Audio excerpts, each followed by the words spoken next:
के साथ मैं हूं ज़ुहूर लोलाबी। नाज़रीन, खबरनामे की शुरुआत करेंगे, लेकिन उससे पहले अहम सुर्खियों पर एक नजर। जम्मू में भारतीय जनता पार्टी का 2 रोजा इजलास जारी। बीजेपी स्टेट एग्जीक्यूटिव कमेटी की मीटिंग आज। बीजेपी कौमी सदर जेपी नड्डा जम्मू दौरे पर। जम्मू में बीजेपी मीटिंग की करेंगे सदारत। खराब मौसम के सबब अमरनाथ यात्रा मुअत्तल। बालतल और नूनवन बेस कैंप में यात्रा को रोका गया। उठवा के हीरानगर शोरूम में लगी आग, करोड़ों के अमलाक खाकस्तर। हंदवाड़ा दरख्त गिरने से स्कूल की इमारत को पहुंचा नुकसान, कोई जानी नुकसान नहीं।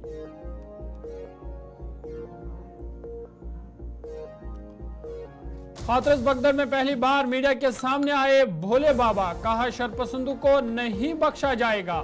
हाथरस बगदड़ में कलीदी मुलजिम देव प्रकाश मधुकर दिल्ली से हुई गिरफ्तार। आज हाथरस अदालत में होगी पेशी। राहुल गांधी ने दिल्ली में 50 लोको पायलट से की मुलाकात। अहम मसाइल पार्लियामेंट में उठाने का दिया वादा। बिहार में भारा पुल मुनहदम होने के बाद बेदार हुई नीतीश हुकूमत। 15 इंजीनियर्स मुअत्तल। इसराइली फौज की गजा पर 24 घंटों में 50 मकामात पर बमबारी। 50 से जायद फलस्तीनी हुए जाम बहक।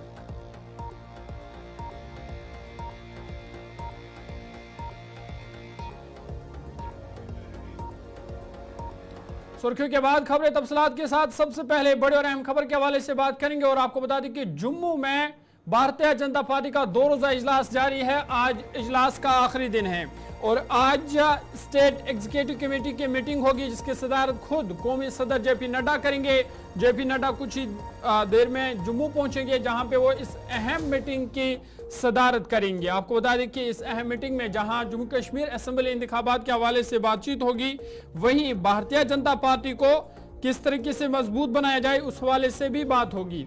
और भारतीय जनता पार्टी किन मुद्दों को लेकर असेंबली इंतखाबात में लोगों के पास जाएंगे, क्या मंशूर होगा, उस हवाले से भी इस अहम इजलास में बातचीत होगी। आपको बता दें कि 2 रोजा इजलास, आज इजलास का दूसरा दिन है और भारतीय जनता पार्टी के कौमी सदर और मरकजी वजीर सेहत जेपी नड्डा आज इस इजलास की सदारत करेंगे। आपको बता दें कि स्टेट एग्जीक्यूटिव कमेटी की मीटिंग होगी, जिसकी सदारत खुद जेपी नड्डा करेंगे। उनके अलावा आप जी किशन रेड्डी को तस्वीरों में देख रहे होंगे, जिनको हाल ही में जम्मू कश्मीर असेंबली इलेक्शन का उन्हें इंचार्ज बनाया गया। वो इस मीटिंग में वो इस इजलास में मौजूद हैं। उनके अलावा जम्मू कश्मीर के भारतीय जनता पार्टी के इंचार्ज जो है तरुण चुग, वो इस इजलास में मौजूद है। मरकजी वजीर मुमलिका डॉक्टर जितेंद्र सिंह और जम्मू कश्मीर बीजेपी के सदर रविंद्र रैना समेत दरक्षा इंद्राबी और भी सीनियर लीडरान हैं जो इस अहम इजलास में इस वक्त मौजूद है। और कुछ ही देर बाद जेपी नड्डा पहुंचेंगे, जो इस अहम मीटिंग की सदारत करेंगे। इस पर मजीद बातचीत करेंगे, सीधा जम्मू आपको ले चलेंगे और जहां से अनिल शर्मा हमारे साथ ज्वाइन कर चुके हैं। अनिल, बहुत शुक्रिया ज्वाइन करने के लिए। इस वक्त आप इस इजलास में मौजूद है, कहाँ पे इजलास हो रहा है और जेपी नड्डा कब तक जम्मू पहुंचेंगे, इस इजलास में शिरकत करेंगे? देखिए, इस वक्त अगर आपको बता दें कि इस वक्त बैठक जो है वो अंदर चल रही है, जिसमें जी किशन रेड्डी हो, तरुण चुग हो, आशीष सूद हो और इसी के साथ साथ भारतीय जनता पार्टी के अध्यक्ष और इसी के साथ साथ जो इलेक्शन इंचार्ज नियुक्त किए गए हैं जी किशन रेड्डी, वो इस बैठक में मौजूद है। और इस वक्त ये बैठक जो है, ठीक आप मेरे पीछे देखेंगे कि ये बैठक यहाँ पर चल रही है। और इस वक्त आपको बता दें कि जम्मू कश्मीर के अंदर जो है विधानसभा चुनाव को लेकर यहाँ पर एनालाइज जो है वो किया जा रहा है। और आने वाले समय की बात करते हैं तो कुछ ही क्षणों के अंदर जो है भारतीय जनता पार्टी के राष्ट्रीय अध्यक्ष जेपी नड्डा जो है वो 1 बजे के करीब जो है वो जम्मू एयरपोर्ट पहुंचेंगे और उनका भव्य स्वागत वहां पर किया जाएगा। और उसके बाद ही यहां पर पहुंचेंगे और डॉक्टर श्यामा प्रसाद मुखर्जी को जो है भावनीय श्रद्धांजलि अर्पित देकर जो है वो कार्यक्रम की शुरुआत होगी। और लगातार ग्राउंड जीरो से हम आपको रिपोर्ट दिखाने की कोशिश कर रहे हैं कि इस वक्त अभी अंदर जो है वो इजलास जो है वो जारी है, जिसको लेकर जम्मू कश्मीर को लेकर रूपरेखा को जो है वो खींचा जा रहा है। और कल भी हमने देखा है कि कल भी कई अहम मुद्दों को लेकर जो है वो समीक्षाएं की गई हैं, जिसमें पीओजे का मुद्दा हो या फिर इसी के साथ साथ महाराजा हरि सिंह के सम्मान की बात करते हैं, उसको लेकर चर्चाएं जो है वो हुई हैं। अब ये देखना है कि यहाँ पर जब राष्ट्रीय अध्यक्ष जेपी नड्डा यहाँ पर पहुंचेंगे, उनका आगमन यहाँ पर होगा। अनिल, ये बताइएगा एक तो ये कि कहाँ पे इजलास इस वक्त चल रहा है, कहाँ पे इजलास चल रहा है और आज का ये जो इजलास जम्मू है, के असेंबली इंतखाबात के हवाले से इजलास कितना अहम है?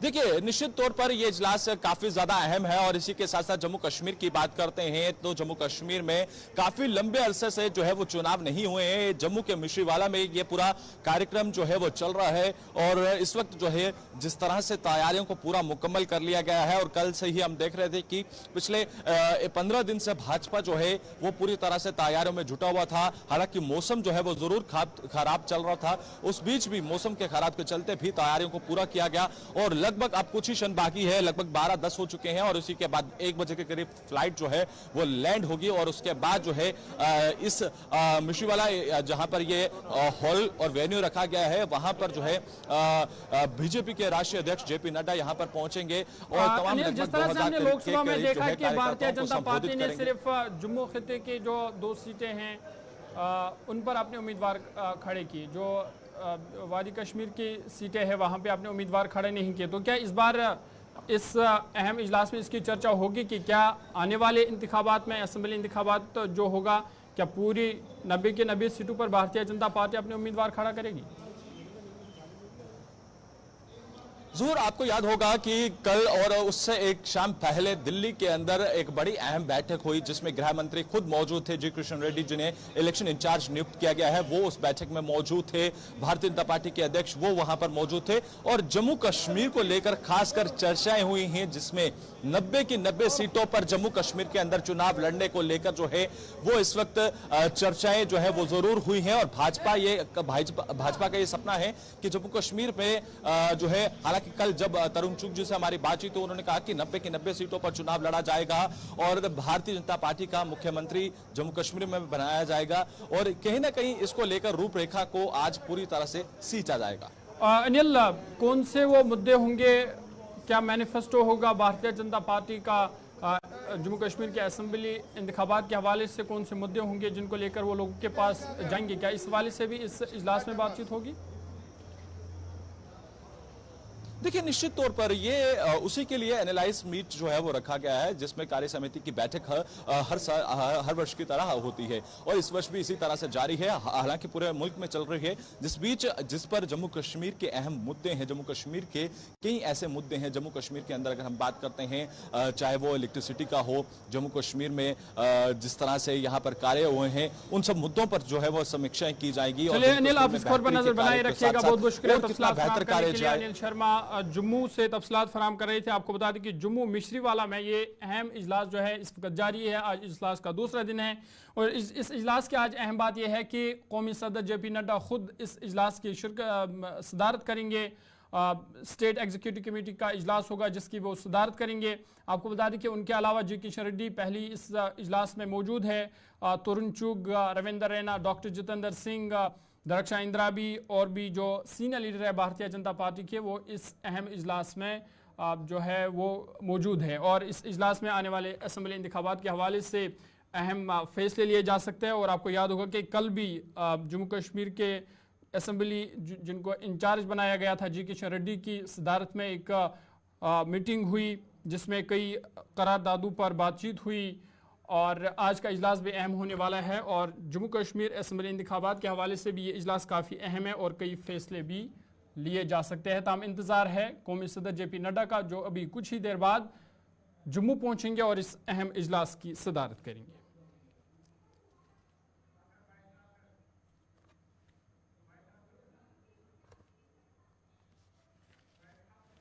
आपको बता दें कि इस अहम इजलास में मरकजी वज़ीर मुमलिकत doctor Jitendra Singh, BJP senior leader Darakhshan Andrabi, साबिक नायब सदर, साबिक नायब जम्मू कश्मीर की साबिक नायब वज़ीर आला डॉक्टर निर्मल सिंह समेत दीगर सीनियर लीडर भी इस इजलास में मौजूद है और गुलिस्तान न्यूज़ नुमाइंदा अनिल शर्मा से उन्होंने ख़ास बातचीत की।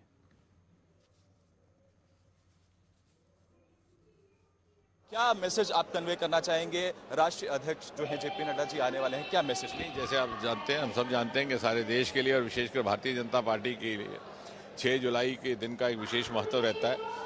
ये हमारे संस्थापक डॉक्टर श्यामा प्रसाद मुखर्जी की स्मृति से जुड़ा हुआ है और यही वो क्षेत्र है जिसे श्यामा प्रसाद मुखर्जी की बलिदान भूमि कहा जाता है।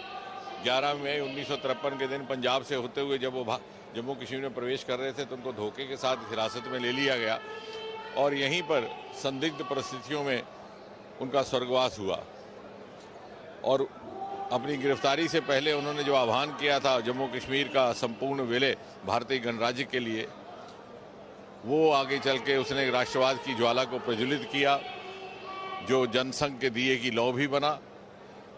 और उसके बाद आज के दिन इस राष्ट्रीय कार्यकारिणी का इसी स्थान पर होना और भारतीय जनता पार्टी के राष्ट्रीय अध्यक्ष का यहाँ पर रहना, ये अपने में एक विशेष महत्व रखता है। बीजेपी चुनावों के लिए कितनी तैयार? हम तो हर वक्त हर चुनाव के लिए तैयार हैं। कल जो है एक बड़ी इजलास हुआ है, बैठक हुई है, किन मुद्दों पर चर्चा हुई है और साथ ही साथ कुछ ही क्षणों में यहाँ पर जो है जेपी नड्डा आने वाले हैं, किस तरह से तैयारियां हैं?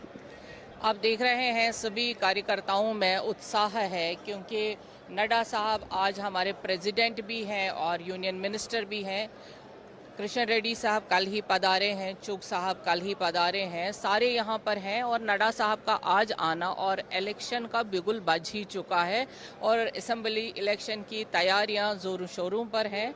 अब कार्यकर्ताओं में उत्साह भी है। पार्लियामेंट इलेक्शन में हमने यहाँ जीत दर्ज की और खासकर नेशनल लेवल पे हमारी सरकार बन चुकी है। अब यहाँ पर भी जो मुद्दे थे, जो लोगों में एक था कि कब इलेक्शन होने जा रहे हैं, उसका बिगुल बज चुका है और इंशाअल्लाह रहमान आप देखेंगे कि ये इलेक्शंस बीजेपी जीतेगी और यहाँ हमारी सरकार भी बनेगी।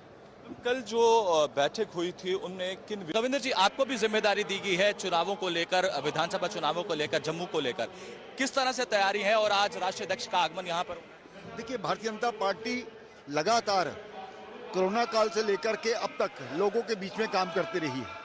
जो भारत सरकार की स्कीम्स हैं उसको लेकर के लोगों के बीच में जाती है और हमारा बूथ स्तर पर, शक्ति केंद्र स्तर पर संगठन पूरी तरह से बना हुआ है। उसी के परिणाम है कि हमने लोकसभा की दोनों सीटें जीती हैं। आज राष्ट्राध्यक्ष जी का आना अपने आप में हमारे लिए सौभाग्य की बात है। स्वाभाविक बात है कि आज जो इलेक्शन आने वाले समय में होने वाले हैं उसी को लेकर के चर्चा की जाएगी और एक उत्साह जो कार्यकर्ताओं के बीच में और जम्मू कश्मीर प्रदेश में है उसको लेकर के भी लोगों में एक लग रहा है कि आने वाला समय भारतीय जनता पार्टी का है और भारतीय जनता पार्टी ने जिस प्रकार से अपना पिछले 8-10 सालों में अपना एक प्रभुत्व यहाँ पर कायम किया है, उसी के परिणाम आने वाले विधानसभा इलेक्शन में होंगे। किस तरह का उत्साहिता है आपके मन में, क्योंकि राष्ट्रीय अध्यक्ष यहाँ पर आ रहे हैं? देखिए, ये बहुत ही महत्वपूर्ण जो प्रदेश कार्यकारिणी है और इसका महत्व और बढ़ जाता है क्योंकि राष्ट्रीय अध्यक्ष हमारे श्रीमान जेपी नड्डा जी इसमें उपस्थित रहने वाले हैं और जिस समय आगे असेंबली इलेक्शंस आ रहे हैं और ऐसे डीडीसी, बीडीसी, पंचायत इलेक्शंस हैं, उसके मद्देनजर ये जो एक्सटेंडेड प्रदेश कार्यकारिणी है इसका बहुत महत्व है। सभी प्रमुख कार्यकर्ताओं को जहां निमंत्रण दिया गया है और राष्ट्रीय अध्यक्छ जी हमें आगे कैसे चलना है, किस प्रकार से अपने आप को तैयारी करनी है, उसका वो दिशा निर्देश देंगे। वैसे तो भारतीय जनता पार्टी 24/7 काम करने वाली पार्टी है और हमेशा हम तैयार रहते हैं। अभी हम एकदम जोश है सब में, क्योंकि भारतीय जनता पार्टी ने 2 सीटों पर चुनाव लड़ा था, दोनों जीती है। कांग्रेस का जहां सफाया हो गया है और परिवारवाद खत्म हुआ है, जैसे कि जहां उमर अब्दुल्ला हार गया है, महबूबा हार गई है और भारतीय जनता पार्टी पूरे जोश में और आने वाले चुनाव का इंतजार कर रही है कि कब चुनाव आए और भारतीय जनता पार्टी जम्मू कश्मीर में सरकार। चलिए आगे बढ़ते हैं, बात अमरनाथ यात्रा के हवाले से करते हैं और आपको बता दें कि अमरनाथ यात्रा को फिलहाल मुअत्तल कर दिया गया है। खराब मौसम के सबब अमरनाथ यात्रा को मुअत्तल कर दिया गया है। पहलगाम और बालतल कैंपस से यात्रा को आगे जाने की इजाजत नहीं दी गई। ताहम इधर जम्मू के भगवती नगर बेस कैंप से आज नवा जत्था कश्मीर की ओर वारिद हुआ और आपको बता दें कि अब तक करीबन 6 रोज में 1.5 लाख से ज्यादा यात्रियों ने पवित्र गुफा के दर्शन मुकम्मल किए हैं। बड़ी और अहम खबर आपको बता रहे हैं कि अमरनाथ यात्रा को फिलहाल मुअत्तल कर लिया गया है, रोक दिया गया है। बालतल बेस कैंप और नूनवन बेस कैंप से आगे यात्रियों को आगे जाने की इजाजत नहीं दी गई है। ताहम इधर और ख़राब मौसमी सूरत हाल के पेश नज़र ये फैसला लिया गया है। ताहम इधर जम्मू के भगवती नगर बेस कैंप से आज बरसती बारिश के बीच और एक नवा जत्था जो है वो बाबा बर्फानी के दर्शन के लिए रवाना हुआ है। करीबन 5800 यात्रियों पर मुश्तमिल नवा जत्था आज सख्त सिक्योरिटी के बीच कश्मीर की ओर रवाना हुआ है और ताहम इधर खराब मौसम सूरत हाल के पेश नज़र बालथल और ननवन बेस कैंप से यात्रियों को आगे जाने की इजाज़त नहीं दी गई है। अमरनाथ यात्रा को शदीद बारिश की वजह से एहतियाती इकदाम के तौर पर फिलहाल दोनों रास्तों से आर्जी तौर पर रोक दिया गया है। बालतल और पहलगाम के रास्तों पर कल रात से वक्फे से मूसलाधार बारिश हो रही थी, जिसकी वजह से यात्रा को आर्जी तौर पर मुअत्तल करने का फैसला लिया गया है और यात्रियों की हिफाजत को यकीनी बनाने के लिए इकदाम लिया गया है। इधर जम्मू के भगवती नगर बेस कैंप से नवा जत्था रवाना हुआ है। जम्मू से जो कैंप रवाना हुआ वो यात्री क्या कुछ कह रहे हैं वो आपको पहले सुनाते हैं और उसके बाद सीधा पहलगाम चलेंगे अपने नुमाइंदे के पास। बाबा बर्फानी के अच्छा लग रहा है, बहुत अच्छा लग रहा है। पहली बार गया था, इस बार भी जा रहा हूँ हम लोग। हम एक ग्रुप है वो उसमें जा रहा है। कितने ग्रुप के लोग आए हैं? हम 10 आदमी का है। 10 आदमी का। पहली यात्रा है? नहीं दूसरी यात्रा। तो क्या व्यवस्था में कितना सुधार देखते हैं आप? अभी तो वापस जाकर बताना पड़ेगा ना क्या सुधार हुआ है। तब सुना है रोड वाइड हुआ है थोड़ा सा, ऐसे सुना है मगर अभी तक नहीं देखा। ठीक है, आप कहाँ से हैं सर? मैं श्रावस्ती से हूँ। कैसा लग रहा है बाबा बर्फानी के दर्शन के लिए? बहुत अच्छा लग रहा है हम लोगों को, हम तो पहली बार आए हैं। हाँ जी, यहाँ पे सुरक्षा व्यवस्था कैसी देखते हैं? बहुत अच्छी लग रही है, बहुत अच्छी। हाँ बहुत अच्छी लग रही है ना। हाँ हम लोग 10 लोग हैं। आप कहाँ से हैं सर? धौलपुर से आए। कैसा लग रहा है? बहुत अच्छा लगा है जी, क्या कुछ कहना चाहेंगे? बस बहुत अच्छा है, कुछ नहीं है। आप कहाँ से? भगवती नगर बेस कैंप से जो आज नवा जत्था रवाना हुआ वो यात्री खुशी का इजहार कर रहे थे कि वो बाबा बर्फानी के दर्शन के लिए बेताब है, लेकिन उधर बालथल और पहलगाम में यात्रा को रोक दिया गया है और ख़राब मौसम के पेश नज़र फैसला लिया गया है। सीधा पहलगाम चलेंगे। फिदा हुसैन हमारे साथ है। फिदा, बहुत शुक्रिया ज्वाइन करने के लिए। नवा जत्था तो आज यहाँ से रवाना हुआ है लेकिन वहाँ से यात्रा को फिलहाल रोक दिया गया है। देखिए ज़ोहर, एक और जत्था जो आज सुबह रवाना होना था लेकिन मौसम की खराबी की वजह से उनको फिलहाल बेस कैंप नूनवन में ही रोका गया है, क्योंकि आगे जिस तरह से बहुत सारे ऐसे मार्ग आते हैं, चाहे वो चंदनवाड़ी, पिशुटा, पंचतरनी, ऐसे बहुत सारे जो मार्ग आते हैं, वहां पर मौसम खराब होने की वजह से ये फैसला लिया गया है। हमेशा की तरह पहले ये देखा जाता है कि क्या आगे मौसम इजाजत देता है, क्या आगे मौसम खराब तो नहीं है। अगर मौसम खराब होता है तो फिर जत्थे को बेस कैंप के अंदर ही रोका जाता है। लेकिन जो कल जत्था निकला था वो उम्मीद कर रहे हैं कि 1 या 2 घंटे के बाद वो बाबा बर्फानी के दर्शन करेंगे। लेकिन जो आज जत्था सुबह निकलने वाला था नूनवन बेस कैंप पहलगाम से, उनको बेस कैंप में ही रोका गया है। वो इसलिए क्योंकि मौसम रात भर खराब रहा और बहुत सारी जगहों पे जो है मूसलाधार बारिशें हुई थी, जिसकी वजह से आज सुबह ये फैसला लिया गया है। बेस कैंप के अंदर सभी सहूलियात पहले ही रखी गई है, जिसमें लंगर भी लगे हुए हैं, साथ जो हेल्थ डिपार्टमेंट है वो भी वहाँ पे मौजूद है। फिदा, इस वक्त मौसम की सूरत हाल क्या है और अगर मौसम साफ होता है तो जत्था को आगे जाने की इजाजत दी जाएगी या आज? देखिए जो 2-3 चीजें हैं, मौसम ठीक होता है उसके बाद क्या फैसला लिया जाएगा वो तो कुछ घंटों के बाद ही पता चलेगा। लेकिन पहलगाम में अभी मौसम ठीक है, खुशगवार है, धूप निकल आई है, लेकिन साथ ही साथ आगे जो रास्ता है, क्योंकि काफी ये रास्ता कठिन है क्योंकि पहाड़ियों से गुजरना पड़ता है और वहां के मौसम का हाल जब तक यहाँ पर नहीं पहुंचता है नूनवन बेस कैंप में, तब तक किसी भी यात्री को आगे जाने की इजाजत नहीं दी जाएगी। फिलहाल जो कल यात्रा पहुंची थी वो बेस कैंप में इस वक्त मौजूद है, बेस कैंप के अंदर है और साथ ही साथ हर कोई सहूलियात पहले ही यात्रियों के लिए रखी गई है। फिदा, जिस तरह से हम देख रहे हैं कि सिर्फ 6 दिनों में ही 1.5 लाख से ज्यादा यात्रियों ने बाबा बर्फानी के दर्शन मुकम्मल कर लिए हैं, तो क्या ये माना जाए कि इस बार तमाम रिकॉर्ड तोड़ने वाले हैं, ज्यादा से ज्यादा यात्री इस बार बाबा बर्फानी के दर्शन करेंगे? कुछ ही दिन हुए हैं और रिकॉर्ड तोड़ यात्रा जो है अभी तक हुई है और जिस तरह से ये यात्रा जारी है ऐसा लग रहा है कि पिछले साल का रिकॉर्ड इस बार जो है वो टूट जाएगा और यात्रा जो है बड़ी संख्या में यानी कि बड़ी तादाद में जो आ रहे हैं, दर्शन करके वापस भी जा रहे हैं, तो ये एक अच्छा कदम है क्योंकि यात्री भी आ रहे हैं, उनकी खिदमत के लिए यहाँ पे पहले ही इंतजामिया ने हर कोई सहूलियात रखी है। लेकिन इस बार उम्मीद लगाई जा रही है कि रिकॉर्ड तोड़ यात्रा इस बार बहुत शुक्रिया तफसीलात फराहम करने के लिए। फिदा पहलगाम से तफसीलात फराहम कर रहे थे और बता रहे थे कि फिलहाल नूनवन बेस कैंप और बालतल में जो है अमरनाथ यात्रा को रोक दिया गया है क्योंकि खराब मौसमी सूरत के पेश नजर फैसला लिया गया है। कल रात से ही बारिशों का सिलसिला जारी है, जिस वजह से फिलहाल एहतियाती तौर पर अमरनाथ यात्रा को रोक दिया गया है। इधर आपको बता दें कि नवा जत्था आज जम्मू की भगवती नगर बेस कैंप से कश्मीर के लिए रवाना हुआ और 6 रोज़ में ही रिकॉर्ड तोड़ 1,01,500 से ज़्यादा यात्रियों ने दर्शन किए हैं। और जिन यात्रियों ने दर्शन मुकम्मल कर लिए हैं उनका कहना था कि इस बार तमाम तर सहूलियात पिछले के मुकाबले से इस साल ज़्यादा बेहतर हुई है और उन्होंने जम्मू कश्मीर इंतज़ामिया का शुक्रिया भी अदा किया। आगे बढ़ते हैं, बात शुमाली कश्मीर ज़िला कुपवारा की करेंगे और आपको बता दें कि दौरान शब शुमाली कश्मीर के गुंडगोश कुपवारा में आके एक भयानक वारदात रुनमा हुई है, जिसके नतीजे में 2 मंजिला रिहायशी मकान मुकम्मल तौर पर खाकस्तर हुआ है। इतला मिलती है अगरचे पुलिस, फायर एमरजेंसी के लोग और मुकामी एहलकार वहां पे पहुंचे और आग पर काबू पा लिया। ताहम आग की इस वारदात में 2 मंजिला रिहायशी मकान और उसके अंदर साजो सामान मुकम्मल तौर पर राख की ढेर में तब्दील हुआ है। इधर मकान मालिक का कहना था कि 3 लाख रुपया नकदी भी इस आग की नज़र हो गया है। उन्होंने कहा कि वो मजदूर तबके से वाबस्ता है और उनके पास जो भी जमा पूंजी थी वो जलकर राख की ढेर में तब्दील हुई है। उन्होंने अब साहिब सरवत लोगों से और ज़िला इंतज़ामिया से भरपूर इमदाद की अपील की है।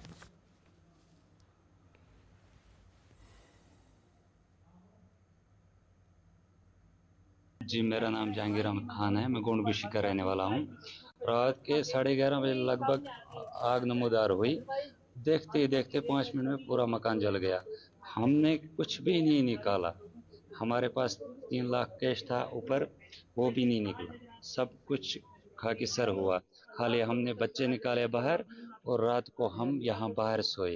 हमारे पास कुछ नहीं है, हमारे पास कुछ नहीं बचा। क्या चाहते हैं आप? अब हम यही चाहते हैं कि हमें भरपूर मदद की जाए ताकि हम भी अपना आशियाना बना सकें। नमाज पढ़ के आए तो 11 बजे जैसे हम सोने लगे, बस थोड़ा सा टास हुआ। हमने सोचा ये मामूली है। हम नीचे मंजिल में सोए थे, तो फिर जैसे ऊपर टास हुआ तो हमने सोचा ये कोई जानवर होगा, कुछ छोटा मोटा। तो ये बस 5 मिनट नहीं निकले सर, ऊपर से बस आग पूरे को लपेटी गई है। फिर छोटे बच्चे हमने बड़ी मुश्किल से, मेरे को पता ही नहीं है, मैं गांव वालों ने आकर बच्चे निकाले। फिर हमें कोई पता नहीं है सर क्या हुआ पूरा। हाँ, पुलिस भी आई थी और आर्मी वाले भी आए थे। उनका बहुत शुक्रगुजार है कि उन्होंने बड़ी इसको आग को बुझाने की कोशिश की सर। और भी मकान हम यही चाहते हैं कि हम हाथ जोड़ के बोलते हैं कि हम इस वेले बिल्कुल नंगे आसमान के नीचे पड़े, खुदा की तरफ देखकर तो हमारी कुछ थोड़ी मदद करें। और क्या कर सकते हैं। शुक्रिया इन लोगों का जो यहाँ इनके गुवांढी हमसाए हैं। इन्होंने देखी आग और इन्होंने जगाया इनको। असल में इन्होंने जगाया इनको। आके ये नीचे सोए हुए थे कि ऊपर आग लगी हुई है। तो ये देखो, ये जमीन के कागज हैं। चलिए आगे बढ़ते हैं। इधर कुटवा से भी बड़ी खबर आ रही है, जहां पे आके एक वारदात सामने आई है। कुटवा से बड़ी खबर आपको बता दें कि हीरानगर में एक शोरूम में यह आग लगी है। करोड़ के इमलाक को नुकसान पहुंचा है। तमाम फायर टेंडर्स, पुलिस और मुकामी लोग मौके पर मौजूद है और आग को बुझाया गया है। बड़ी खबर आपको बता रहे हैं, जम्मू पठानकोट शाहरा पर वाक़ा हीरानगर कुटवा में चुडवाल में सैनिटरी शोरूम में ज़बरदस्त आग लग गई, जिसके बाद फायर एमरजेंसी मौके पर पहुंची, पुलिस पहुंची और आग पर अगरचे काबू पा लिया गया है। ताहम आग की इस वारदात में करोड़ों का नुकसान हुआ है। ये ताज़ा तस्वीरें हैं कुटवा की, जहां पे कुटवा की चुडुल में शोरूम में आग लगी, जिसके नतीजे में इमलाक को ज़बरदस्त नुकसान पहुंचा है। पुलिस इस हवाले से क्या कुछ कह रहे हैं वो आपको सुना दें। सुबह कोई 6:30 के करीब हमें इंफॉर्मेशन आई कि ऐसे ऐसे यहाँ पे एक मेजर फायर ब्रेकआउट हो गया है। उसके बाद इमीडिएटली यहाँ के थाना जो थानेदार हैं हमारे SHO राजबाग, चौकी अफसर चटवाल और हमारे SDPO साहब का ऑफिस बिल्कुल बगल में है, तो ये सारी मैन पावर अलर्ट हो गई। इन्होंने फायर ब्रिगेड के लिए PCR को इन्फॉर्म किया है टाइमली। हमारी जो यात्रा रूट पे फायर की गाड़ियाँ थी वो मूव की गई हैं। उसके अलावा जब देखा गया कि फायर 1-2 गाड़ियों से नहीं रुक रही है, एडिशनल फायर ब्रिगेड मंगाई गई सांबा से और विजयपुर से। तो अभी हमारे पास कम से कम 6 गाड़ियां हैं जो यहाँ काम कर रही हैं लगातार। अभी भी फायर ऑलमोस्ट कंट्रोल हुई है, मगर छोटे छोटे जो पॉइंट्स हैं उन पे फायर फिर से हमें दिख रही है कभी कहीं से, तो इसको टाइम लगेगा। मगर ये है कि लोगों की और पुलिस की और फायर के स्पेशली जो फायर फाइटर्स हैं उनकी मेहनत की वजह से टाइमली कंट्रोल हुआ और अगल बगल की जो बाकी दुकानें। चलिए अभी तक के ताज़ा उर्दू खबरनामे में फिलहाल मेरे साथ इतना ही। अपने मेज़बान ज़ुहूर लोलावी को दीजिए इजाज़त। मज़ीद खबर और अपडेट्स के लिए आप देखते रहिए गुलिस्तान न्यूज़।